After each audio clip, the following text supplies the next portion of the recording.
Hey guys, we're going to talk about trucking in the 1960s. As we're going through all the decades here to see which was the best decades, on this episode here, or this feature, we're going to talk about 1960s, and was that the best decade ever? Again, I don't think there's a right answer to any of this, but let's talk about everything that happened in the 60s in the trucking industry.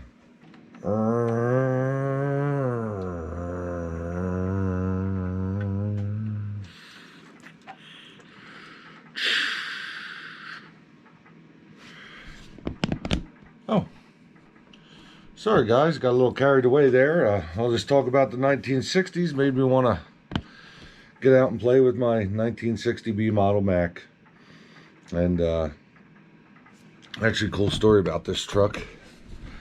That see the name on the side and everything. See if I can get it good.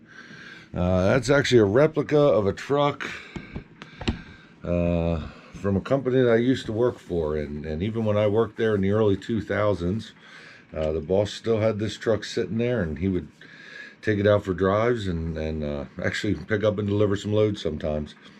Yeah, just a cool side story there. But let's talk about what happened in the 60s. So, in 1960, to start out the 60s, the Jubit's truck stop opened in Portland, Oregon. It had been opened a little bit before that, sometime in the 50s, but it actually became a truck stop, a 24-hour truck stop in the 1960s. The truck stop I've never been to, but it's still there today, and the president and CEO is still a Jubit.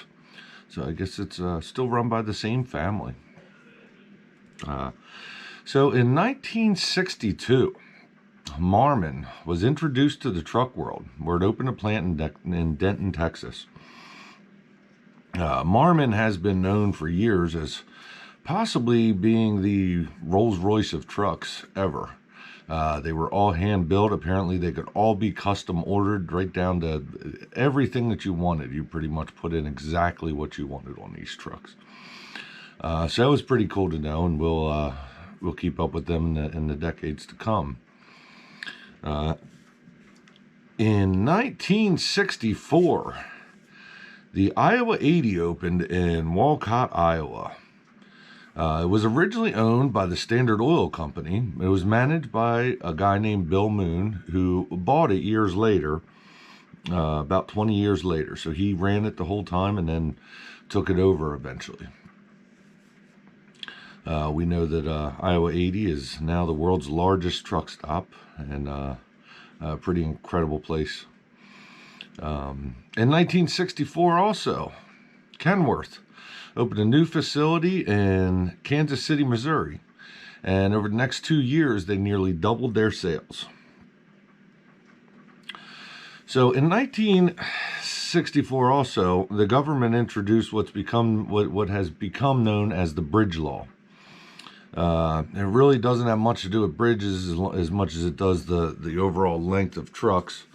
And not so much lengths, but how the weight is divided up between them. Basically now we have, well, now it's 20, but let's just say, originally it was 12, 34, 34. And yeah, so that was after a long study that had started in 1959.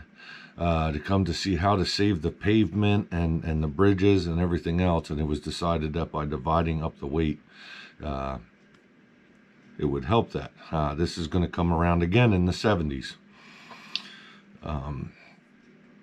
So in 1966, Mac replaced the B model Mac with the R series Macs. Mac, pretty iconic truck, although I think every truck that we talk about here is pretty iconic. I love them all. I really do. I love trucks. In 1967, the Pete 359 model was introduced. So this was a big deal for Peterbilt. It's funny, I actually would have thought that the 359 was out before the W900, but that's not true. The W900 was out first.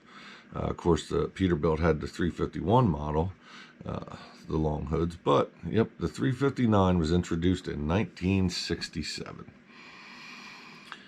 In 1967 also, Western Star started producing trucks in British Columbia. Of course, Western Star was originally part of the White Corporation, and they're still made today. We will keep up with them throughout the years. In 1967, Mack introduced the Maxi-Dyne engine. The Maxi-Dyne engine was a bigger engine. I didn't read a whole lot into it, but basically it was made to work with the Maxi-Torque transmission, which was the 5-speed Mack transmission that was run for a lot of years. I don't even know when they stopped making it. I'm pretty sure they ran it right into the 90s. I don't know. Maybe you could still get one today. But that was pretty iconic, the 5-speed transmission when everybody else was running 10s, and supposedly hooked with the Maxi-Dyne engine is what made that possible to happen. In 1968, one of the coolest trucks ever, in my opinion, was introduced. Doesn't mean I'd want to drive one. Definitely don't want to drive one for a living, but still not my favorite. But the International Transtar was introduced to the world in 1968. It will later be replaced with the Transtar 2 model, but we're in the wrong decade for that. So in 1968, Kenworth opened Kenworth of Australia in Melbourne, Australia. That was pretty interesting. I didn't know that they had operations there. And so this isn't directly involved with trucking, but it's still a fun fact or a sad fact. But in 1969, Kenworth hired Gary Ridgway to work in their paint shop. So Gary Ridgway is has the second most kills of any serial killer in the United States on record.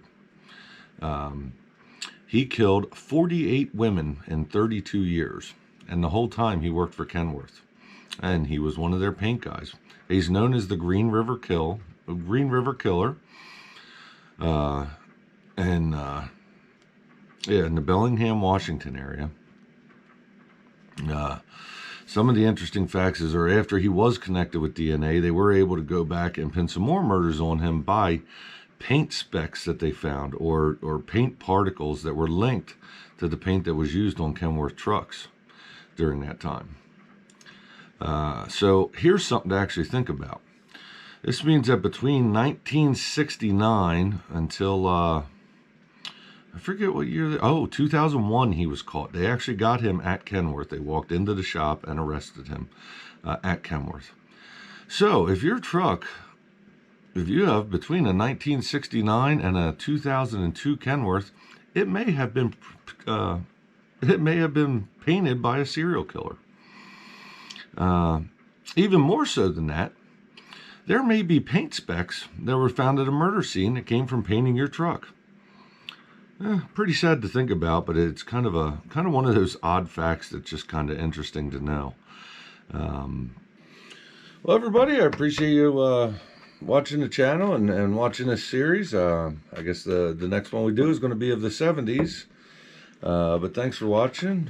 Feel free to like and subscribe if you like this or any of the other material we'll do. But right now it's time for you guys to go. I gotta get back to playing with my 1960B model. So see you guys.